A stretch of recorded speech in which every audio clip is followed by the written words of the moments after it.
নমস্কার, নিউজ 18 প্রাইমে মিমি রয়েছে আপনাদের সঙ্গে। আরজি করে দিকে নজর রাখবো। আরজি করে নৃশংসতায় অপরাধীর ফাঁসি চান মুখ্যমন্ত্রী মমতা বন্দ্যোপাধ্যায়।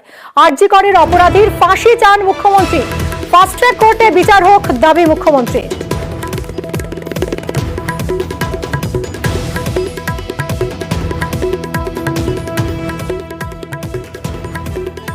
আমার কাছে যখনই কলকাতার পুলিশ কমিশনার খবরটা দেয়, আমি সঙ্গে সঙ্গে তাকে বলি যে এটা খুব নক্কারজনক ঘটনা এবং খুবই বেদনাদায়ক ঘটনা।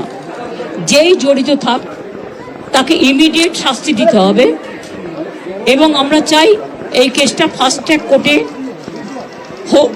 ফাস্ট ট্র্যাক কোর্টে হলে জুডিশিয়াল প্রসেসটা তাড়াতাড়ি হবে এবং তাতে আমরা ফাঁসির দাবি জানাবো।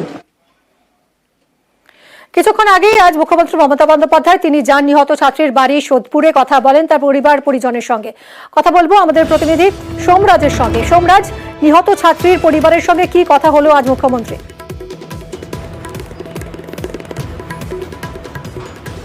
দেখো, প্রথমত কলকাতা পুলিশের তরফে যে তদন্ত প্রক্রিয়া চালানো হচ্ছে, বিশেষ করে একজন ইতিমধ্যেই গ্রেপ্তার হয়েছে, আরো অনেককে জিজ্ঞাসাবাদ করা হচ্ছে। এখনো পর্যন্ত কলকাতা পুলিশের তরফে তদন্তের গতি প্রকৃতি কি তা পরিবারের সদস্যদের জানানো হয়েছে বলেই আমরা সূত্র মারফত জানতে পারছি। বিশেষত মুখ্যমন্ত্রী মমতা বন্দ্যোপাধ্যায় যখন আজ পরিবারের সদস্যদের সঙ্গে কথা বলেন, সেই সময় কলকাতা পুলিশের পুলিশ কমিশনার তিনি নিজে উপস্থিত ছিলেন।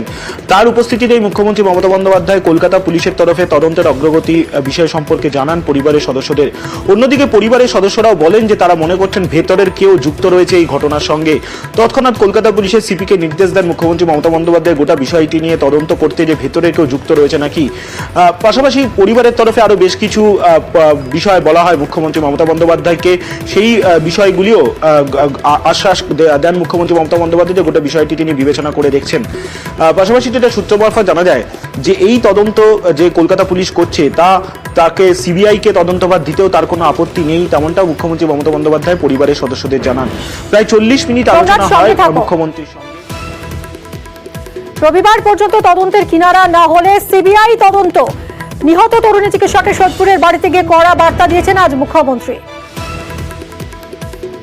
আমি চাই পুলিশ যত তাড়াতাড়ি সম্ভব দোষীদের গ্রেপ্তার করবে, আর রবিবার পর্যন্ত যদি তারা কুল কিনারা করতে না পারেন, কারণ ভেতরেও তো অনেকে আছে, তাহলে এই কেসটা আমরা আমাদের হাতে রাখবো না, আমরা সিবিআইকে দিয়ে দেবো। কিন্তু ওদের সাকসেস রেট খুব কম।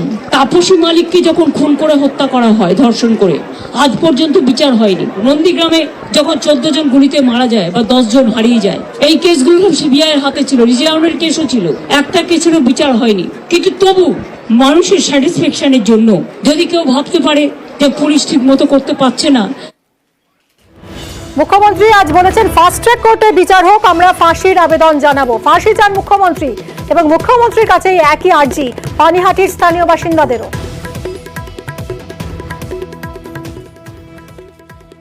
পৃথিবীতে এই জায়গায় আমরা যেন ভালোভাবে চলতে পারি, যেন আমাদের কোনো রকম কোনো ভয় বিভেদ না থেকে আমরা যেন রাস্তাঘাটে চলতে পারি। দিদি আজকে এসছে, দিদি যা বিচার নেবে তাই আমরা তাই মেনে নেব। কিন্তু সে কোনো মায়ের কোল থেকে যেন এরকম কোনো মেয়ে আর যেতে না হয়, এইরকম দিদি বিচার করুক। আমরাও তো একটা সন্তানের মা না, আজকে ওনার হয়েছে, উনি বুঝতে পারছে সেই জায়গাটা কি হচ্ছে। ভবিষ্যতে যেন কোনো ছেলে মেয়ে কারোরই কোনো মায়ের যেন কোল খালি না হয়।